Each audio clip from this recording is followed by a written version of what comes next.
Saya hanya merasa sekarang seharusnya sudah bisa mengatasinya. Saya sangat frustasi karena trauma itu masih mempengaruhi hidup saya dengan cara seperti ini. Saya tidak tahu mengapa masalah ini kembali lagi. Saya merasa apa mungkin saya lebih baik pulang lagi.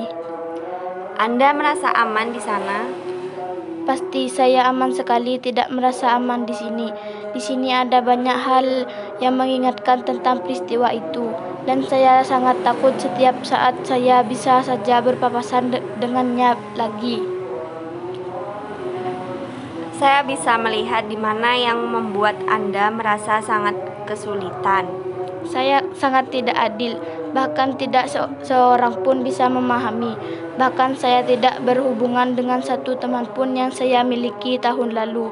Mereka mungkin berpikir bahwa saya itu tolol karena terlalu cepat mengundurkan diri dan lari ke rumah ibu saya. Atau mereka pikir Anda berani untuk kembali lagi? Mungkin, saya tidak tahu. Anda benar-benar memilih untuk kembali? Anda merasa cukup kuat? Memang, akan tetapi kemudian rasanya sangat berbeda ketika saya tiba di sini. Sekarang saya merasa setiap saat saya bisa hancur berantakan. Rasanya nyaris sama dengan yang saya rasakan hampir setahun yang lalu ketika itu terjadi. Saya rasa saya tidak akan bisa mengatasi ini. Maksud saya, bagaimana kalau saya bertemu dengannya? Bagaimana jika Anda tahu, saya ingin memberitahu bahwa semua hal yang Anda khawatirkan itu sebenarnya tidak ada yang perlu dikhawatirkan. Akan tetapi, alih-alih saya harus mengatakan bahwa semua hal yang telah Anda sebutkan, semuanya adalah kemungkinan terjadi.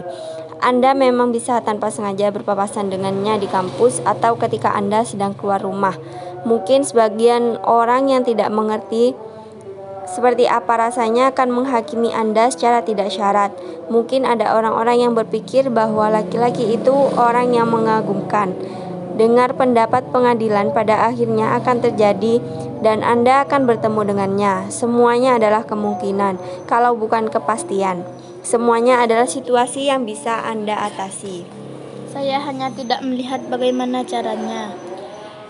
Pertama-tama yang ingin saya lakukan adalah menentukan hal-hal apa yang dapat kita ubah dan apa saja yang tidak dapat kita ubah. Apa maksud Anda? Saya tidak bisa mengubah yang manapun. Semuanya di luar kemampuan saya. Itulah bagian terburuknya. Mungkin beberapa hal seperti seandainya Anda berpapasan dengannya, itu tidak bisa kita ubah. Akan tetapi, kita dapat mengubah bagaimana hal itu memengaruhi Anda dan bagaimana Anda menanggapinya. Ketika hal itu terjadi, dia memperkosa Anda, itu juga tidak mungkin kita ubah. Akan tetapi, Anda sudah tahu seberapa jauh Anda bisa memegang kendali atas bagaimana hal itu memengaruhi Anda. Anda mengatasi tragedi buruk itu dan Anda juga akan bisa mengatasi masalah-masalah lain. Semuanya itu adalah masalah-masalah yang akan diatasi. Sekarang, hal apakah yang ingin Anda benar-benar lakukan? Saya merasa selama saya menghindarinya, maka ia memiliki kekuasaan atas diri saya. Saya sudah mengalami begitu banyak hal tahun lalu, sebagian besar menakutkan dan mencemaskan. Akan tetapi, sekarang saya sebenarnya siap untuk berduka seperti yang pernah kita bicarakan sebelumnya. Saya telah kehilangan sesuatu yang tidak akan pernah saya miliki lagi. Saya perlu berduka untuk itu. Saya beruntung hal itu kepada diri saya sendiri. Setelah 1 tahun, saya pikir cara yang terbaik adalah berhenti menghindari tempat itu, berduka atas apa yang telah terjadi, dan berjalan melewati kesulitan lain sebagai cara untuk mengenang peristiwa setahun lalu. Kesulitan lain, saya siap. Inilah waktunya. Saya tahu ini langkah raksasa, tetapi saya merasa lebih percaya diri. Maksud saya tahu itu sama sekali tidak akan mudah, akan tetapi saya siap untuk langkah berikutnya. Oke, Anda sudah memutuskan untuk melakukan ini. Jadi saya ingin membantu mempersiapkan Anda dengan apapun yang dibutuhkan.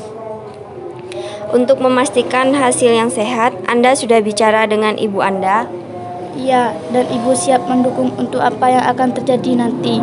Ibu ingin ada untuk saya kalau saya membutuhkannya.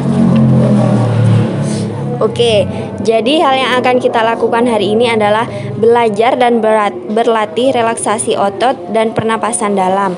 Kalau kita merasa nyaman dengannya setelah hari ini, Anda akan membawa pulang alat-alat yang sudah kita praktikkan di sini dan berlatih tidak kurang dari 3 kali sehari. Setelah itu di akhir minggu, jika Anda siap, Anda akan mengunjungi kembali tempat di mana peristiwa itu terjadi. Tempat di mana Trey memerkosa Anda, ibu Anda akan di sana untuk memberikan dukungan. Iya. Oke, sekarang duduklah dengan nyaman di kursi Anda dan pejamkan mata Anda. Rasakan bobot tubuh Anda di kursi. Dan sekarang Anda sangat menyadari bagaimana kursi itu terasa di punggung Anda dan bagian belakang kaki Anda.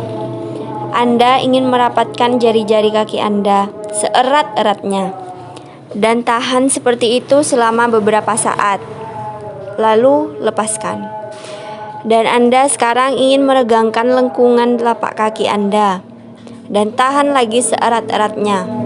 Sekarang tahan persis seperti itu. Dan sekarang lepaskan dan rasakan semua energi yang meninggalkan tubuh Anda.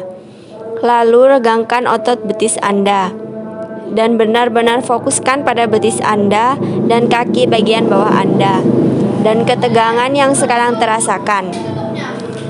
Dan sekarang lepaskan. Saya tidak percaya betapa nyaman rasanya. Bayangkan Anda bisa melakukan itu dan merasakan kenyamanan itu 3 kali sehari.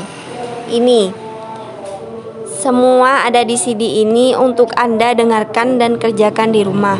Anda akan menemukan bahwa pada akhir minggu Anda sudah pandai melakukannya sehingga tubuh Anda sudah belajar untuk rileks dengan lebih cepat dan lebih mudah.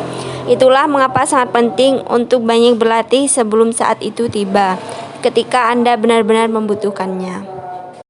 Oke, mungkin cukup untuk konseling hari ini. Sekarang Anda bisa kembali pulang dan beristirahat di rumah Anda. Terima kasih.